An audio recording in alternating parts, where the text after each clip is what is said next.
അപ്പോൾ ആദ്യത്തെ സിനിമ തന്നെ വലിയ സിനിമ ആയതുകൊണ്ട് രണ്ടാമത്തെ സിനിമ അതിൻ്റെയും മുകളിൽ ചെയ്യണം, അല്ലെങ്കിൽ അതായിരിക്കും ഒരു മേക്കർ എന്നുള്ളത് എൻ്റെ പേഴ്സണൽ ആഗ്രഹം. അപ്പോൾ ഈ ഒരു സമയം അല്ലെങ്കിൽ ഈ ഒരു 2 വർഷം മാറി നിൽക്കാൻ എനിക്ക് അപ്പോൾ തോന്നിയില്ല. പിന്നെ ഞാൻ മനോരമയിൽ പറഞ്ഞ പോലെ തന്നെ എൻ്റെ ഒരു റീഹാബ് പോലെയാണ് ഞാൻ അതിനെ കണക്കാക്കിയിരുന്നത്. കുറച്ച് ശീലങ്ങളും ദുശീലങ്ങളൊക്കെ ഉണ്ടായിരുന്നു, അതൊക്കെ ഒഴിവാക്കണം എന്നുള്ള രീതിയിൽ തന്നെ ഞാൻ തീരുമാനം എടുത്തു. കുറച്ച് കണ്ടിന്യൂസ് ആയിട്ട് വർക്ക് ചെയ്യുക. അപ്പം എനിക്കൊരു ഓൾട്ടർനേറ്റ് കരിയർ ഓപ്പണിംഗ് അവിടെ ഉണ്ടായിരുന്നത് ഈ പറഞ്ഞ പോലെ അഭിനയം അവിടെ മാറ്റി വെച്ചിരിക്കുകയായിരുന്നു. ഒരു സിനിമ വരുന്നു, ഇങ്ങോട്ട് വന്നതാണ്, ഞാൻ അങ്ങോട്ട് പോയിട്ട് ആരെയും അപ്രോച്ച് ചെയ്തിട്ട് സിനിമ വരുമെന്ന് പറഞ്ഞാൽ ഒരു സിനിമ വന്നു. പിന്നെ ഒരു കുത്തൊഴുക്ക് പോലെ കുറച്ചധികം സിനിമകൾ വന്നു, പ്രളയം. അപ്പം പ്രത്യേകിച്ച് ഒരു സെലക്ഷൻ പ്രോസസ്സിലൂടെ കടന്നു പോകാത്ത ഒരാളായതുകൊണ്ടും ഞാൻ എൻ്റെ സുഹൃത്തുക്കളാണ് മിക്ക വന്നവരും പലരും. അപ്പം ഞാൻ പല സിനിമകളും കമ്മിറ്റ് ചെയ്യാൻ തുടങ്ങി. എല്ലാവരും ബിഗിനേഴ്സ് ആയിരുന്നു, അവരൊന്നും ഒരിക്കലും അവരുടെ സിനിമ മോശമാക്കണം എന്ന് വെച്ചിട്ട് ചെയ്യുന്നില്ല. പക്ഷേ എവിടെയൊക്കെയോ അവരുടെ കാൽക്കുലേഷൻ പാളി പോകുന്ന സമയത്ത് വീണുപോയ സിനിമകളുണ്ട്. അതിലും നന്നായ ഓഡിയൻസ് ഉടൽ എന്ന് പറഞ്ഞ സിനിമ അത്യാവശ്യം നല്ല അഭിപ്രായം കിട്ടി. ഒടുക്കം ഇപ്പോൾ നദികൾ നല്ല അഭിപ്രായം കിട്ടും. സന്തോഷം. എന്നാലും ഒരു ദിവസം എത്ര കഥ വരെ കേൾക്കാറുണ്ട്? എല്ലാ ദിവസവും ഞാൻ കഥ കേൾക്കുന്ന ആളാണ്. അത് ഒരുപാട് സിനിമ ചെയ്യാൻ വേണ്ടി കഥ കേൾക്കുന്നില്ല, അങ്ങനത്തെ ബ്രെയിൻ സ്റ്റോമിങ് അല്ലെങ്കിൽ അങ്ങനത്തെ സെഷൻസിലൂടെയാണ് പലപ്പോഴും നമ്മൾ കഥകൾ കേട്ടോണ്ടിരിക്കുമ്പോഴാണ് അത് എനിക്ക് ഗുണം ചെയ്യുന്നുണ്ട്. നാളെ ഞാനൊരു കഥ ആലോചിക്കുമ്പോഴും ചിലപ്പോൾ അയാൾ പറയുന്ന ഒരു കഥയിലായിരിക്കാം, അല്ലെങ്കിൽ അയാൾ പറയുന്ന ഒരു സംഭവത്തിന് എനിക്കൊരു എന്തെങ്കിലും ഒരു ഐഡിയ കിട്ടും.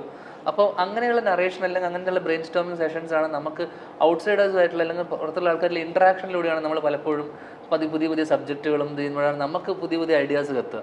അതുകൊണ്ട് തന്നെ ഞാൻ ഒരു ദിവസം മിനിമം ഈ പറഞ്ഞ പോലെ 1-2 സബ്ജക്റ്റുകൾ കേൾക്കാൻ ആഗ്രഹിക്കുന്ന ആളാണ്. എന്നുവെച്ചാൽ എല്ലാ ദിവസവും കഥകൾ കേൾക്കുന്നതല്ല, എന്നാൽ പോലും വരുന്ന കഥകളൊക്കെ ഞാൻ മിക്കതും കേൾക്കാറുണ്ട്. ഞാനൊരു കാര്യം ചോദിച്ചോട്ടെ, എപ്പോഴെങ്കിലും ഇപ്പം ഇന്റർവ്യൂ ഒക്കെ ഇത്രയും സൂപ്പർ ഹിറ്റാണ്, വൈറലാണ്, ധ്യാനിന്റെ മുഖം കണ്ടാൽ തന്നെ ഡിജിറ്റലി എല്ലാവരും ഇങ്ങനെ അടുത്തത് എന്താണ് ഇന്റർവ്യൂ കൊടുക്കാനും കേൾക്കാനും ഇങ്ങനെ കാതോർത്തിരിക്കുകയാണ്. അപ്പോൾ എപ്പോഴെങ്കിലും ഒരു വിഷമം തോന്നിയിട്ടുണ്ടോ? ഇത്രയും പേര് എന്നെ സോഷ്യലി എല്ലാം സപ്പോർട്ട് ചെയ്യുന്നുണ്ട്, എന്നാൽ എൻ്റെ സിനിമകളൊന്നും തിയേറ്ററിൽ സപ്പോർട്ട് ചെയ്യും എന്നൊരു വിഷമം എപ്പോഴെങ്കിലും തോന്നിയിട്ടുണ്ടോ? ഇല്ല, സപ്പോർട്ട് ചെയ്യണമെങ്കിൽ സിനിമ നല്ലതാണെങ്കിൽ ഇപ്പോഴും ഞാൻ വിശ്വസിക്കുന്നത് വെച്ച് കഴിഞ്ഞാൽ എൻ്റെ സിനിമ നല്ലതാണെങ്കിൽ കൃത്യമായി അതിൻ്റെ ഫീഡ്ബാക്കാണ് എനിക്ക് ഇപ്പോൾ കിട്ടിക്കൊണ്ടിരിക്കുന്നത്. കാരണം സിനിമ നന്നായപ്പോൾ, കാരണം ഇതൊരു മഹാത്ഭുതം ഭീകര സിനിമയൊന്നുമല്ല, പക്ഷേ ഒരു മിനിമം സിനിമ ഒരു ആവറേജിന് മുകളിൽ നിൽക്കുന്നതായപ്പോൾ പോലും ആൾക്കാർ ആക്സെപ്റ്റ് ചെയ്യുന്നുണ്ട്. കാരണം എന്നോടുള്ള ഇഷ്ടം അത് റിഫ്ലക്റ്റ് ചെയ്യുന്നുണ്ട് തിയേറ്ററിൽ. അപ്പോൾ ആ രീതിയിൽ ഞാൻ വിചാരിക്കുന്നത് സിനിമ കണ്ടന്റ് നല്ലതാണെങ്കിൽ അവർക്ക് ഈ പറഞ്ഞ പോലെ എനിക്ക് ഓൾറെഡി ഡിജിറ്റൽ അല്ലെങ്കിൽ ഇങ്ങനെ ഒരു സ്വീകാര്യത കിട്ടിയപ്പോൾ എൻ്റെ ഒരു സിനിമ നന്നായാൽ മതി. അപ്പോൾ ഇങ്ങനൊരു സ്വീകാര്യത അല്ലെങ്കിൽ ഒരു വെൽക്കമിങ് കിട്ടുമെന്ന് ഞാൻ ആക്ച്വലി ആഗ്രഹിച്ചിരുന്നുമില്ല, ഞാൻ ചിന്തിച്ചിരുന്നുമില്ല. ഒരു ഫ്ലോയിൽ കുറെ കാര്യങ്ങൾ പറഞ്ഞപ്പോൾ അവരുടെ വീട്ടിലൊരാളായി മാറി പെട്ടെന്ന് ഒരു സുപ്രഭാതത്തിൽ. ഞാൻ കഴിഞ്ഞ 2 വർഷത്തിനിടയിൽ അല്ല, തലതെറിച്ച എല്ലാ കുടുംബത്തിലും കാണുമല്ലോ ഒരു തലതെറിച്ച ചെക്കൻ. സ്നേഹമാണ് അതായത് പറഞ്ഞത്, ചീത്ത കുട്ടികളോട് എപ്പോഴും കുടുംബക്കാർക്കും ഒക്കെ ഒരു വേറൊരു ലെവൽ ഓഫ് അനുകമ്പയും ഒരു ഇഷ്ടമുണ്ടാവും. ചീത്തക്കുട്ടി അങ്ങനെ സ്റ്റാമ്പ് ചെയ്ത് അങ്ങനെ ഒരു ബാഡ്ജ് എനിക്ക് കിട്ടി. അപ്പോൾ അങ്ങനെയുള്ള ഒരാളായതുകൊണ്ട് തന്നെ അവരുടെ വീട്ടിലൊക്കെ എല്ലാ കുടുംബത്തിലും പലരും എന്നോട് പറഞ്ഞു വെച്ചാൽ ചേട്ടനെ പോലെ ഒരാൾ ഞങ്ങളുടെ കുടുംബത്തിലുണ്ട്. അങ്ങനെ എല്ലാ കുടുംബത്തിലും ഉണ്ടാവും ഒരു മറ്റേ എന്താ പറയണ്ട കുത്തിത്തിരിപ്പും എല്ലാ പ്രശ്നക്കാരനും അല്ലെങ്കിൽ അലമ്പനായിട്ടുള്ള അങ്ങനെ അലമ്പനാണ് ഞാൻ. അപ്പോൾ ആയിരുന്നു ഞാൻ ഒരു കാലം വരെ. അപ്പോൾ ആ കഥകളാണ് ഞാൻ പലപ്പോഴും എൻ്റെ രീതിയിൽ കുറച്ച് മസാലയൊക്കെ ചേർത്തിട്ട് ഞാൻ പല കഥകളും പറഞ്ഞു. ആ കഥകളിലൂടെയാണ് എനിക്ക് സ്വാഭാവികമായിട്ടും എനിക്ക് ഒരു സ്വീകാര്യതയും ആൾക്കാർ ഇഷ്ടപ്പെട്ടു തുടങ്ങി. പിന്നെ കഥ പറച്ചൽ പണ്ട് മുതലേ ഉള്ളൊരു അല്ല. എന്നാൽ ഈ ഒരു പ്രായത്തിൽ ഇത്ര എക്സ്പീരിയൻസ് എവിടെയാണ്? കാരണം പല കഥകളും വീട്ടിൽ നിന്നാണ്, പലതും അച്ഛനായ ശ്രീനിവാസൻ സാറിനെ പറ്റിയാണ് അല്ലെങ്കിൽ വിനീതേട്ടനെ പറ്റിയാണ്. ഇത്ര എക്സ്പീരിയൻസ് നിങ്ങൾ ഈ കുഞ്ഞുനാൾ തൊട്ട് ഇതിങ്ങനെ നോക്കിക്കൊണ്ടിരിക്കുമായിരുന്നു. ഇതെങ്ങനെ എവിടെ നിന്ന് ഇങ്ങനെ ഈ ഓർമ്മയിൽ സൂക്ഷിച്ചു വയ്ക്കുന്നതിനെ? അല്ല, ഞാൻ പറഞ്ഞ ഇതിനെയൊക്കെ ഞാൻ എൻ്റെ കഥകളിലൊക്കെ ഞാൻ പറഞ്ഞിരുന്ന കഥകളിലൊക്കെ ഞാൻ പറഞ്ഞ കാര്യങ്ങളിൽ പോലും ഇപ്പം ഞാൻ എൻ്റെ വീട്ടിൽ ഒരു തവണ കല്ല് ചെത്താൻ വേണ്ടി വന്ന ഒരാളടുത്ത് ഞാൻ ചോദിച്ചു, പുള്ളി ഇങ്ങനെ ചെത്തുന്ന കണ്ടിട്ട് ഞാനൊരു കഥ ഇൻ്റർവ്യൂവിൽ പറഞ്ഞാൽ പുള്ളി എന്നോട് പറഞ്ഞു, മോനെ പഠിക്കണമെന്ന് ചോദിച്ചു ഇത് ചെത്തുന്ന കണ്ടിട്ട്. ഞാനപ്പോൾ പറഞ്ഞു, നിൻ്റെ വീട്ടിൽ AC ഉണ്ടോ എന്ന് ചോദിച്ചു. നീ ചെത്തി ഇത് ഈ പണി തന്നെ ചെയ്തു. അപ്പം ഭയങ്കര അറഗൻസ് ആണ് ആ സമയത്ത്. പിന്നെ ഞാൻ കുറച്ച് റൂം പോയിട്ട് പിന്നെ ഞാൻ ആ പ്രായത്തിൽ തന്നെ ഞാൻ ചോദിച്ചു, എന്തൊരു പോട്ട് എങ്ങനെയൊക്കെ ചോദിക്കണം, ഞാനെന്തൊരു കിഴങ്ങനായിരിക്കണം. അപ്പം എനിക്ക് അന്ന് തന്നെ ഞാൻ തന്നെയായിരുന്നു എൻ്റെ ഏറ്റവും വലിയ ക്രിട്ടിക്.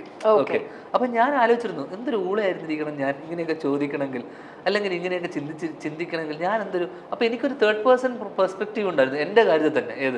മൂന്നാമതൊരാൾ ഇതിനെ അനലൈസ് ചെയ്യുമ്പോൾ ഇവരെന്തൊരു തല്ലിപ്പൊളിയാന്നുള്ളൊരു സാധനം എനിക്ക് എന്നെ പറ്റി തന്നെ പലപ്പോഴും തോന്നിയിട്ടുണ്ട്. അതാണ് ഞാൻ മദ്യപിച്ചിരുന്ന സമയത്തും റിയാലിറ്റിയിലോട്ട് വരുന്ന സമയത്ത് ഞാൻ പലപ്പോഴും വിചാരിച്ചിട്ടുണ്ട് എന്തൊരു കൂതറയായിരുന്നു ഇന്നലെ.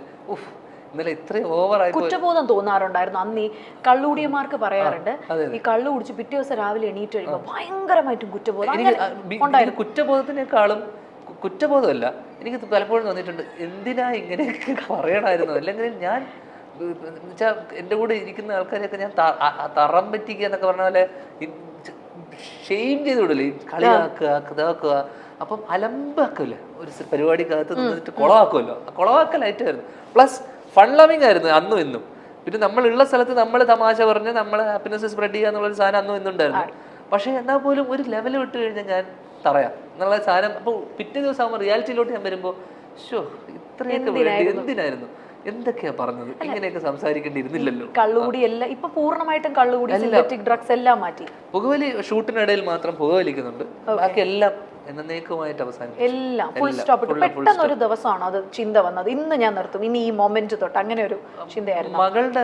മകൾ ജനിച്ചതിന് ശേഷമാണ് എനിക്ക് അങ്ങനെ ഒരു ബോധോദയം, അല്ലെങ്കിൽ മകളായത് കൊണ്ടാണോ അതോ മകളായതുകൊണ്ടല്ല, ഒരു കുഞ്ഞ് ജനിച്ചപ്പോഴേക്കും മനസ്സിലായി വേറൊരു ഒന്നുമില്ല, കുറച്ചു കാലം കൂടെ ജീവിക്കണം, അല്ലെങ്കിൽ ഇവിടെ കുറച്ചു കാലം കൂടെ കാണണം എന്നൊക്കെ ഉള്ളൊരു ചത്തുപോകും എന്നുള്ളൊരു ലെവലിലോട്ട് ഇങ്ങനെ അടിച്ചു കഴിഞ്ഞാൽ, അല്ലെങ്കിൽ ഇങ്ങനെ ഉപയോഗിച്ച് കഴിഞ്ഞു കഴിഞ്ഞാൽ മരണപ്പെട്ടു പോകുന്നൊക്കെ ഒരു ചിന്ത വന്നു തുടങ്ങി. അവൾ ജനിച്ചതിന് ശേഷം എനിക്ക് അവളെ കൂടെ ടൈം സ്പെൻഡ് ചെയ്യുക, അല്ലെങ്കിൽ ഇനി നാളെ അവളുടെ വളർച്ച, അല്ലെങ്കിൽ അവളുടെ കല്യാണം, അങ്ങനെയൊക്കെ ഞാൻ വലിയ ലെവലിലോട്ട് ചിന്തിച്ചു തുടങ്ങി. അവരുടെ മക്കള്. അപ്പോൾ ഇതൊക്കെ ചിന്തിച്ചു തുടങ്ങിയപ്പോൾ ഇതിന് ആത്യന്തികമായിട്ട് വേണ്ടത് നമ്മൾ ജീവനോടെ ഇരിക്കുക എന്നുള്ളതാണ്. അത് ജീവനോടെ ഇരിക്കണമെങ്കിൽ ഇത്തരം ശീലങ്ങൾ ഉണ്ടെങ്കിൽ ഒരിക്കലും അധികകാലം ജീവിക്കില്ല. അതിന് മുമ്പ് കാരണം നിങ്ങളുടെ രണ്ടുപേരുടെ അർപ്പിതയുടെ ഒരു ലവ് മാരേജ് ആയിരുന്നു. അപ്പൊ അർപ്പിത ഒന്നും പറഞ്ഞിട്ടില്ല ഇത് നിർത്തണം? തീർച്ചയായിട്ടും പറഞ്ഞിട്ടുണ്ട്. പക്ഷെ കാമുകിമാര് നമ്മൾ ഇതുപോലത്തെ കാര്യങ്ങൾ പറയുമ്പോൾ നമ്മളെ മൈൻഡ് ആക്കില്ലല്ലോ സ്വാഭാവികമായിട്ടും. ഭാര്യയായിട്ട് വന്നപ്പോഴും ഭാര്യയായിട്ട് വന്ന ഒരു 1.5 വർഷം കഴിഞ്ഞപ്പോഴേ, കാരണം ഞങ്ങൾ ഒരുമിച്ചിരുന്ന് ചെറിയ രീതിയിൽ അടിച്ചുകൊണ്ടിരുന്ന ആൾക്കാരാണ്, ഞങ്ങൾ ഒരുമിച്ച് ചില്ലിക്കൊണ്ടിരുന്ന ആൾക്കാർ ഇത്. അപ്പോൾ അവൾ അതിനെ പ്രോത്സാഹിപ്പിച്ചിരുന്നുമില്ല. പക്ഷെ എന്നാൽ പോലും എന്നോട് പറഞ്ഞിരുന്നു ഒരു ലിമിറ്റ്. ഏത് ഇന്ന് ഞാൻ അവളെ ലിമിറ്റ് ചെയ്യേണ്ടി വരുന്ന അവസ്ഥയുണ്ട്. അത് വേറെ അതിൻ്റെ ഒരു ഐറണിയാണ്. അപ്പോൾ അന്ന് പറഞ്ഞത് ഇതൊക്കെ കുറച്ച് കാലം കഴിയുമ്പോൾ നിർത്താം. ഞാൻ പറഞ്ഞു നിർത്താം പതിയെ പക്ഷെ അതിൻ്റെ ഒരു കാരണം പോലെ, അല്ലെങ്കിൽ എൻ്റെ ജീവിതത്തിൽ ഒരു പെൺകുഞ്ഞുണ്ടാകുമ്പോഴേക്ക് അതൊക്കെ ഒരു സുപ്രഭാതത്തിൽ ഇതൊക്കെ ഒരാളുടെ വരവോടുകൂടി ഇതെല്ലാം നിർത്തേണ്ടി വരുന്നൊരു സാഹചര്യം ഉണ്ടാവുകയും ഞാനൊരു തീരുമാനം എടുക്കുകയും ചെയ്തത്. ഓ സ്വീറ്റ്. അല്ല, ഇപ്പം ഞാനൊരു കാര്യം കൂടെ ചോദിച്ചോട്ടെ. സാധാരണ ഈ കള്ളുകൂടിയന്മാർക്ക്, ഞാൻ അന്നത്തെ കാലത്താണ് പറയുന്നത്, ഭയങ്കര സിഗ്നേച്ചർ എന്തെങ്കിലും കാണും. ചില കള്ളുകൂടിയന്മാർ 3 പെഗ്ഗൊക്കെ കഴിഞ്ഞു കഴിഞ്ഞാൽ കരയുക, ഓവറായിട്ട് ചിരിക്കുക, പാട്ട് പാടുക, തെറി വിളിക്കുക, അങ്ങനെ ധ്യാനം ഭയങ്കരമായിട്ട്. ഈ പറഞ്ഞ എല്ലാം ഉണ്ടായിരുന്നു.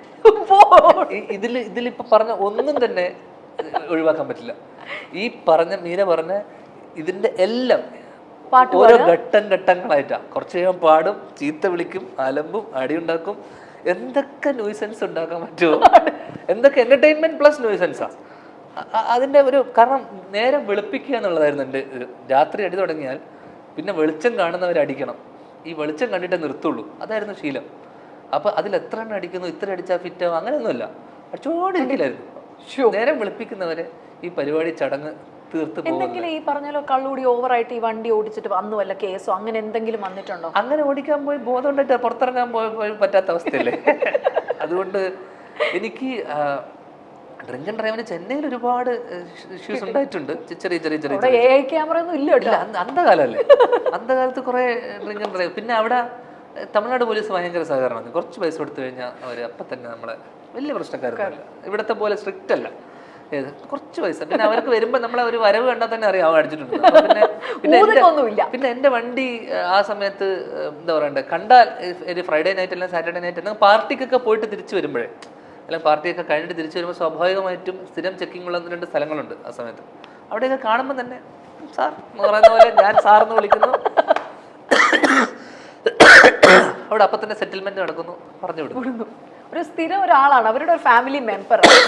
കാര്യം ഞാൻ ഈ ഇന്റർവ്യൂ എന്ന് പറയുന്ന കുറേ കാലമായിട്ട് ഇങ്ങനെ ധ്യാനമായിട്ട് ഒരു അഭിമുഖം ചെയ്യണമെന്ന് വിളിക്കുമ്പോഴും എനിക്കിപ്പോൾ ഭയങ്കര ആഗ്രഹമായി. കാരണം I want sit with you, I want have a chat. കാരണം ഞാൻ ഒരുപാട് എൻജോയ് ചെയ്യുന്ന ഇന്റർവ്യൂസ് ആണ് ധ്യാനിൻ്റെത്. അപ്പോൾ ഈ കള്ളുകൂടിയുടെ ഒരു സീസണൊക്കെ കഴിഞ്ഞു എന്ന് പറഞ്ഞു, ഇപ്പം കംപ്ലീറ്റ്ലി ഒരു ന്യൂ മാൻ ആണ്.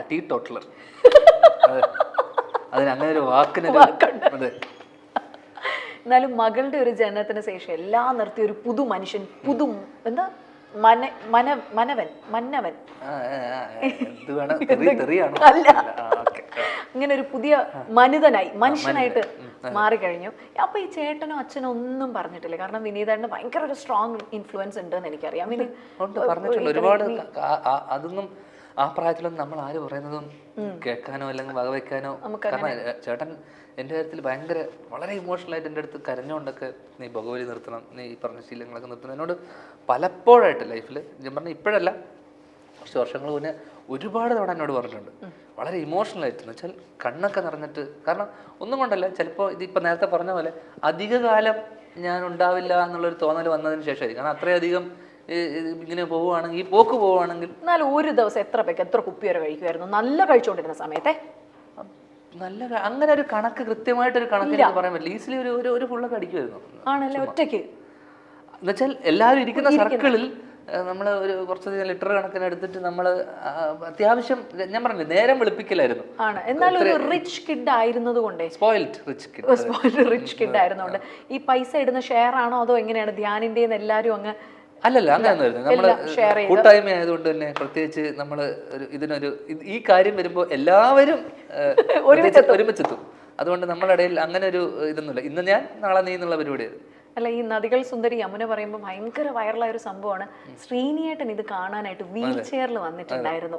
അപ്പോ അമ്മ ഉണ്ടായിരുന്നു. അച്ഛൻ കണ്ടിട്ട് പേഴ്സണലി എന്നാ പറഞ്ഞു ധ്യാൻ്റെ അടുത്ത്? പേഴ്സണലി ഞാൻ ആക്ച്വലി അച്ഛനെ കണ്ടിട്ടില്ല അതിന് ശേഷം. കാരണം ഞാൻ ഷൂട്ടിലായിരുന്നു, ഞാൻ വയനാട് നിന്ന് ഇപ്പോൾ വരുന്നത്. പക്ഷേ അമ്മയോട് ഞാൻ അന്ന് രാത്രി തന്നെ വിളിച്ച് ചോദിച്ചു അച്ഛന് ഇഷ്ടമായിരുന്നു. അമ്മ പറഞ്ഞു അച്ഛന് ഇഷ്ടമായി. കാരണം ഞാൻ അച്ഛനും അമ്മയും കാണണം അല്ലെങ്കിൽ അങ്ങനെ ഞാൻ ക്ഷണിച്ചപ്പോൾ ഞാൻ വിചാരിച്ചില്ല അച്ഛൻ ആക്ച്വലി വരും എന്നുള്ള കാര്യം പോലും. പക്ഷെ അച്ഛൻ അത്രയും വയ്യായ്മ നിന്നിട്ട് പോലും അച്ഛൻ വന്നു. അച്ഛൻ ആ സിനിമ തീരുന്നവരെ ഇരുന്നു, കണ്ടു, ഇഷ്ടമായി. നമ്മ രാത്രി വിളിച്ച് പറഞ്ഞപ്പോൾ എനിക്ക് അതിനപ്പുറം, അപ്പം ഞാൻ കഴിഞ്ഞൊരു ഇൻ്റർവ്യൂവിലും പറഞ്ഞു അതിനേക്കാളും വലിയ സന്തോഷമാണ് ഞാൻ അച്ഛനൊരു നേരത്തെ ഭക്ഷണം ഉണ്ടാക്കി കൊടുത്തിട്ട് അച്ഛൻ അതിന് നല്ലത് പറയുമ്പോൾ.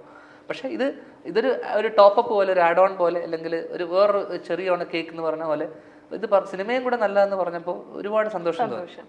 അച്ഛൻ പറയോ കുറച്ചുകൂടെ ചൂസ് ചെയ്യാവണം നീ? ഇല്ല, ഞങ്ങൾ അങ്ങനെ സിനിമാ ചർച്ചകൾ ഇല്ല. കാരണം നിനക്ക് നിന്റെ വഴി, എനിക്ക് എൻ്റെ വഴി എന്നുള്ള റൂട്ടാണ് അന്നും നമുക്ക് ആ ഒരു ഫ്രീഡം പുള്ളി എല്ലാ കാര്യത്തിലും. തൻ്റെ തീരുമാനം നിന്റെ വിധി, നിന്റെ തീരുമാനങ്ങളാണെന്നുള്ളത് പോലെ. അല്ല, ഞെട്ടിച്ചു കളഞ്ഞു. കാരണം ശ്രീനിയേട്ടൻ കല്യാണത്തിന് കയറിയിട്ട് വിളിച്ചതൊക്കെ എനിക്ക് ഇപ്പോഴും ഓർമ്മയുണ്ട്. ഞാൻ മകനെന്ന് വിശ്വസിക്കുന്ന ധ്യാൻ ശ്രീനിവാസന് വേദിയിലോട്ട് വരാം. അവിടെ പോലും തഗ്ഗാണ്. ഈ തഗ് ശരിക്കും ഇങ്ങനെ ബ്ലഡ് ലൈനിൽ കിട്ടിയതാണോ? പൊളിറ്റിക്കലി ഇൻകറക്റ്റ് ആണ് അത് പറഞ്ഞു വരുമ്പോൾ, അല്ലേ? പൊളിറ്റിക്കലി റോങ് ആണ്. മകനെന്ന് വിശ്വസിക്കുന്ന. അപ്പൊ അവിടെ പോലും നമ്മളിപ്പോ പൊളിറ്റിക്കൽ കറക്റ്റ്നെസിന്റെ കാലത്താണ് നിൽക്കുന്നത്. അങ്ങനെ നോക്കുമ്പോൾ വളരെ പൊളിറ്റിക്കലി റോങ് ആണ്. അതിന് എനിക്ക് വേണമെങ്കിൽ എന്നെ കേസ് കൊടുക്കാവുന്നതേ ഉള്ളൂ.